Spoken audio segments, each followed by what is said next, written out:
Aku akan ngelelang keperawanan aku mulai dari 2 miliar.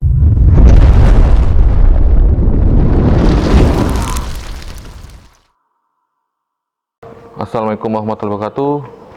Jumpa lagi bersama Awam Bicara Hukum, Orang Awam Bicara tentang Hukum, dan Orang Awam supaya lebih mengerti tentang hukum. Kali ini kita akan membahas ada beberapa hal ya, terutama ada pertanyaan yang diajukan kepada tim Awam Bicara Hukum. Ada sebuah video yang cukup viral di Instagram, yang pada pokoknya di situ si perempuan tersebut ya itu menawarkan lelang keperawanan dia ya, itu seharga 2 miliar. Dia lelang seharga 2 miliar ya. Jadi lelangnya itu dimulai dari 2 miliar. Siapa di atas 2 miliar nanti kan itu yang siapa yang paling tinggi penawarannya itulah yang dapat keperawanannya ya. Begitu kurang lebih ya videonya itu ya. Itu boleh disimak. Cuman saya tidak akan membahas masalah substansi dari perkara tersebut ya.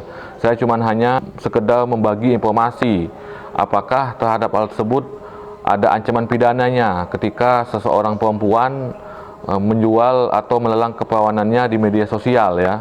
Itu kan Instagram tuh, di media sosial. Apakah itu ada pidananya begitu ya. Tapi namun demikian bahwa perlu diketahui juga bahwa perbuatan seperti tersebut tetap saja saya selalu ulang-ulang dalam video-video saya sebelumnya ya, bahwa untuk menyatakan seorang itu bersalah atau tidak bersalah itu kembali kepada hakim yang di persidangan nantinya ya, yang akan memutus perkara tersebut. Saya tidak bisa menyatakan bahwa si A bersalah atau si B bersalah, tidak bisa, itu tergantung kepada hakimnya ya. Kemudian apakah perkara itu bisa ditangkap atau tidak oleh pihak polisi, itu juga kewenangan daripada pihak polisi. Cuman di sini saya hanya sekedar berbagi atau memberikan informasi supaya masyarakat awam bicara hukum lebih mengerti tentang hukum. Apakah hal seperti itu ada ancaman pidananya? Karena saya takutkan nanti, saya khawatirkan nanti ada beberapa orang atau beberapa wanita atau perempuan yang mengikut gaya hal tersebut.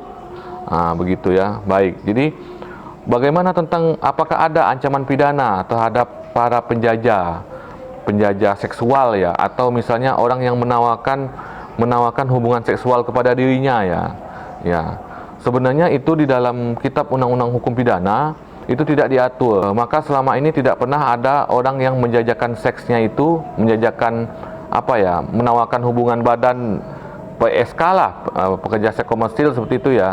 Kenapa tidak pernah ditangkap ya? Karena itu memang tidak diatur di dalam KUHP ya. Di dalam kitab undang-undang pidana kita tidak ada diatur, kecuali itu diatur di dalam peraturan daerah masing-masing. Biasanya ada peraturan daerah masing-masing tentang penegakan penyakit masyarakat misalnya. Itu ada di situ. Itu pun hanya pidana kurungan. Dia bukan pidana penjara, tetapi dia pidana kurungan ya. Jadi itu bahwa tidak ada di dalam KUHP terhadap pelaku itu. Maka kita bisa lihat banyak di jalan-jalan PSK itu banyak berkeliaran itu tidak ditahan oleh polisi, itu memang karena tidak ada ancaman pidananya. Dan itu tadi sekali lagi yang saya bilang tadi, kalaupun ada ancaman pidananya itu hanya diatur di dalam peraturan daerah masing-masing. Misalnya peraturan daerah Kota Bandung ya, di Kota Bandung peraturan daerahnya bagaimana begitu, ancaman pidananya ya seperti itu. Cuman dia tidak dipenjara, dia biasanya dihukum percobaan biasanya atau didenda. Maka kadang-kadang Pol PP yang menangkapnya, bukan polisi ya, tapi Pol PP kerjasama dengan pihak polisi atau apa, tapi itu biasanya dinasihati kemudian dilepaskan saja begitu ya. Ada memang ditindak, tapi juga kalau ditindak pun nantinya dia hanya didenda dan dipidana kurungan, bukan dipidana penjara seperti perkara-perkara pidana biasa ya. Lalu kembali lagi ke bahasan kita tadi, bagaimana ketika ada seseorang yang menawarkan adanya dia mau menawarkan hubungan seksual kepada dirinya, dia melelang keperawanannya, apakah itu bisa dipidana? Baik, paling tidak ini saya bacakan di undang-undang ya, nomor 44 tahun 2008 tentang pornografi ya. Pasal 4 ayat 2 menyatakan bahwa setiap orang ya dilarang menyediakan jasa pornografi ya, yang menyajikan secara eksplisit ketelanjangan atau tampilan yang mengesankan ketelanjangan, menyajikan secara eksplisit alat kelamin, mengeksploitasi atau memamerkan aktivitas sosial, atau menawarkan atau mengiklankan baik langsung maupun tidak langsung layanan seksual. Jadi dari keempat poin tersebut bahwa dapat saya cadangkan bahwa setiap orang itu ketika dia menawarkan atau mengiklankan baik langsung maupun tidak langsung ya, layanan seksual. Nah, pada saat dikaitkan dengan video itu, dia menawarkan bahwa dia menawarkan begini, dia menawarkan siapa yang mau beli keponakan saya akan saya akan saya jual 2 miliar, saya lelang 2 miliar begitu. Walaupun itu katanya ya dalam video itu sudah saya lihat itu demi untuk disumbangkan Covid ya. Begitu ya. Lalu bagaimana terhadap ancaman pidananya? Itu ada ancaman pidananya di pasal 30 Undang-Undang Pornografi tadi ya. Itu ancaman pidananya itu adalah paling singkat 6 bulan, paling lama 6 tahun, dan denda paling sedikit 250 miliar dan paling banyak 3 miliar. Itu ya. Jadi terhadap hal tersebut ada ancaman pidananya ya. Jadi ketika kita menawarkan atau mengiklankan baik langsung maupun tidak langsung layanan seksual berarti kita menawarkan untuk mengajak hubungan seksual, itu ada ancaman pidananya ya, begitu. Kemudian selain itu apakah juga ada di pasal lain? Ada. Saya bacakan di sini ada di pasal 27 ayat 1 Undang-Undang ITE, Undang-Undang Nomor 14 Tahun 2008 ya.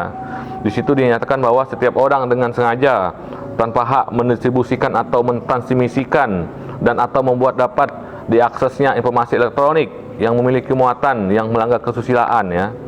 Nah, itu ancaman pidananya paling lama 6 tahun ya, begitu ya. Jadi ya bahwa yang dimaksud dengan melanggar kesusilaan itu adalah tindakan penyebaran konten gambar, kemudian sketsa, ilustrasi, foto, tulisan yang memuat kecabulan seksual, eksploitasi seksual. Pokoknya intinya adalah melanggar norma kesusilaan dalam masyarakat. Artinya di masyarakat manapun kita tidak pernah kita mendengarkan bahwa orang ada mau menjual keperawanan atau melelang keperawanan, itu pastilah itu melanggar norma kesusilaan ya. Jadi pidananya itu adalah ancaman pidananya itu maksimal 6 tahun ya, dan denda paling banyak 1 miliar rupiah. Jadi setidaknya menurut saya pribadi ya, bahwa ini untuk pengetahuan masyarakat awam, terutama pada pihak perempuan atau kaum perempuan, jangan sekali-kali menawarkan menawarkan diri kita untuk mengajak orang melakukan hubungan seksual kepada diri kita ya. Apalagi melalui media sosial, artinya itu bisa ditonton semua orang, maka itu tadi pidananya bisa dipidana melanggar Undang-Undang ITE dan Undang-Undang Pornografi ya. Begitu. Jadi ini pelajaran untuk kita semua supaya jangan diulangi lagi ya. Kalaupun ada seperti itu ya. Saya tidak berbicara kepada kasus tersebut, bagaimana tindak lanjutnya itu saya tidak mengikuti ya, cuman saya hanya melihat konten saja karena ini kebetulan ada ditanyakan kepada tim awam bicara hukum, bagaimana kalau kita menyediakan jasa supaya orang ngajak berhubungan seksual kepada kita dan ada bayarannya, artinya kita mengiklankan diri kita. Maka itu tadi yang saya bilang, itu dapat dijerat di Undang-Undang Pornografi dan Undang-Undang ITE. Undang-Undang Pornografi tadi sekali lagi saya bilang ancaman pidananya minimal 6 bulan dan maksimal 6 tahun. Kemudian denda maksimal 30 juta dan maksimal 3 miliar rupiah ya. Itu saja yang dapat saya sampaikan pada kesempatan yang baik ini. Jangan lupa subscribe yang belum subscribe, kemudian like dan share kalau ini bermanfaat, konten kami ini bermanfaat ya. Sekian, salam awam bicara hukum.